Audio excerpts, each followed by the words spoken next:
Assalamualaikum warahmatullahi wabarakatuh. Perkenalkan nama saya Anissa Triatika dengan NIM akhir 055. Di sini saya akan mempresentasikan terkait literatur review yaitu hubungan indikator for assessing infant and young child feeding practice atau YCF dengan breastfeed.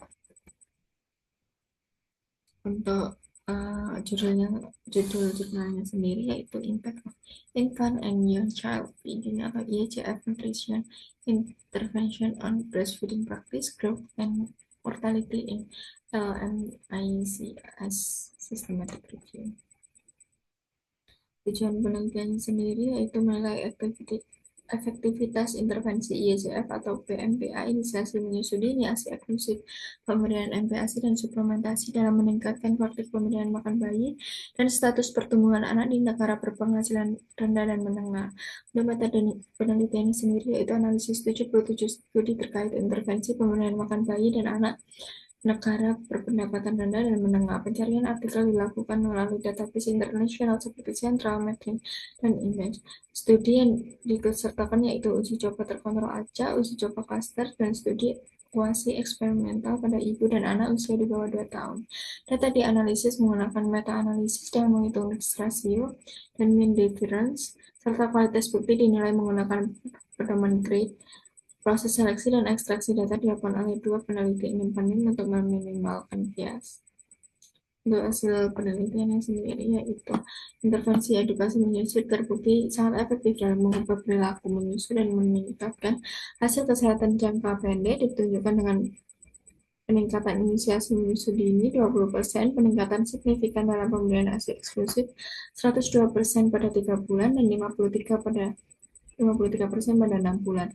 Intervensi ini juga berhasil mengurangi kejadian diare hingga 24%, namun intervensi edukasi menyusui saja tidak memberikan dampak yang signifikan terhadap pertumbuhan fisik anak HAZ, HZ atau WHZ. Sebaliknya, intervensi yang berkaitan dengan MPASI menunjukkan efek yang lebih jelas terhadap pertumbuhan fisik.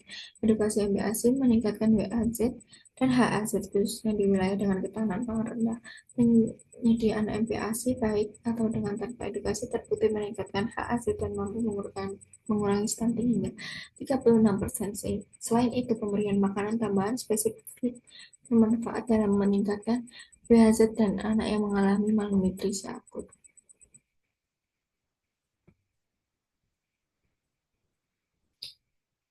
Untuk kelebihan metodenya sendiri yaitu metode ini fokus pada praktik yang langsung terkait status gizi, misalnya ASI eksklusif, keberagaman pangan, dan frekuensi makan. Metode ini juga cepat mudah digunakan dan waktu yang dibutuhkan relatif singkat. Hasil surveinya sendiri menggunakan IECF ini mudah diinterpretasikan, biayanya relatif rendah juga. Untuk kekurangannya sendiri tidak dapat digunakan untuk mengukur gizi secara spesifik atau kuantitatif.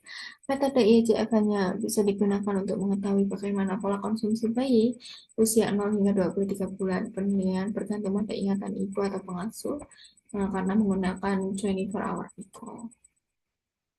Untuk cara meminimalisirnya sendiri itu awalnya potensi biasnya sendiri itu bias ingatan karena menggunakan metode 24-hour recall, jadi berpotensi untuk lupa.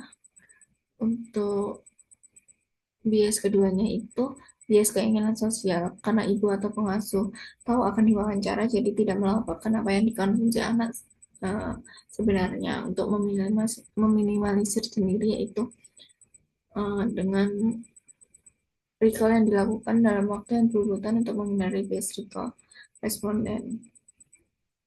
Selain itu, penggalian informasi secara mendalam, pelatihan skill komunikasi pewawancara, pengamatan langsung sebagai validasi data recall. Untuk validitas dan reliabilitasnya, validitasnya sendiri, penelitian dari Gaudet et al. 2020 memvalidasi bahwa MDD adalah indikator yang efektif dan sah atau valid untuk menilai probabilitas asupan mikronutrien yang memadai di berbagai negara.